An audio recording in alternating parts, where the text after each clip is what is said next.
The good lifestyle, which lasts as cultural tradition, is only relevant to the seasons of man's spirit. To live comfortably and in orderly peace for such a time tends to push the nature of people to fall into apathy, entitlement, and convenience. This breeds in weakness, which allows the demons and demonic social entities to emerge to try to take over lives and souls. This demon of dissident rebellion is Baal. Most modern teenagers experience his lust for life and rebellion against the living standards so as to break away from modes of behavior in the older generations to find their own spirit. But to give into this rebellion for too long leads you to become the eternal rebel that never finds a good life to live, and in bitterness turns even upon their own. At the same time, those who lord over life and resist change, which causes the demise of others, are also ruled over by the demon Baal. Baal, which means lord, owner, master, or husband, isn't a name, it's a title. This clipotic reference to Baal, though, is as a false god and demon lord of pagan peoples, taken from the degraded Hebrew, Canaanite, and ancient Syrian god title, specifically towards the storm god Baal Hadad. He was once worshipped as lord of all nature and responsible for rain, lightning, and dew. His sexual union to his sister Anat, goddess of fertility and nature, was ritualized in sacred sexual rites that magically blessed and infused spirit for a good harvest. He was also associated with the Messiah cult god, the soul god, the warrior son of the wise god El, father of the gods and judge of the cults and their activities. Baal in his glory rose to such initiated power that he overshadowed his father in his glorious achievements, but was killed in the onslaught.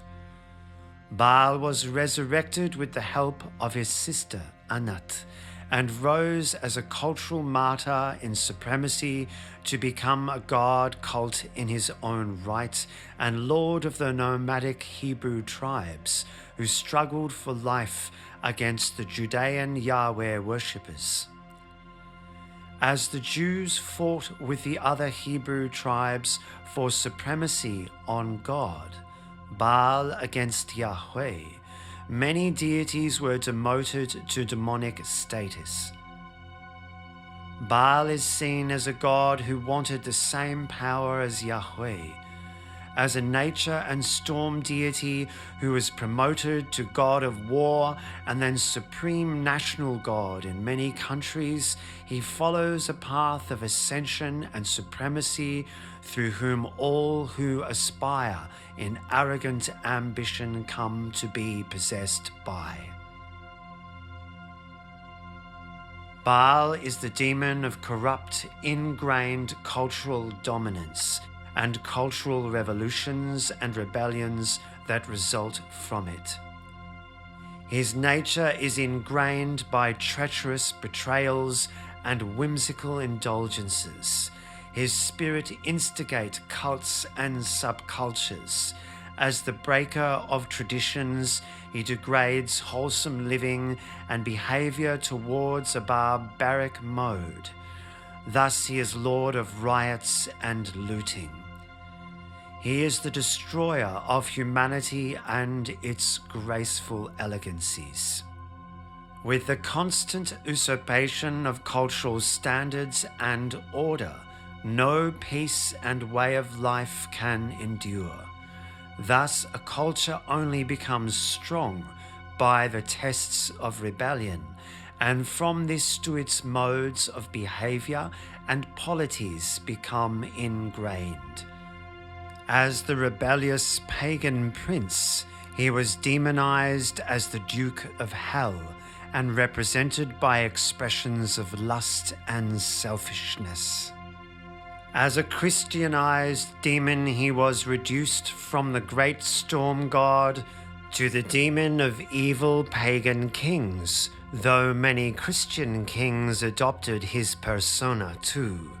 He was characterized with the heads of a cat, a toad, and a man. A witch king with human wisdom, a feline ruthlessness, and a brooding mind of a toad. He was seen as the first king of the infernal realm with an army of infernal spirits. As pagans utilized animal spirits in their magical form, the spirits of nature remained as part of his countenance. He had a hoarse voice, which became the basic expression of demonic possession. He had the power to make one wise and invisible, that is, to make one's evil deeds go unnoticed.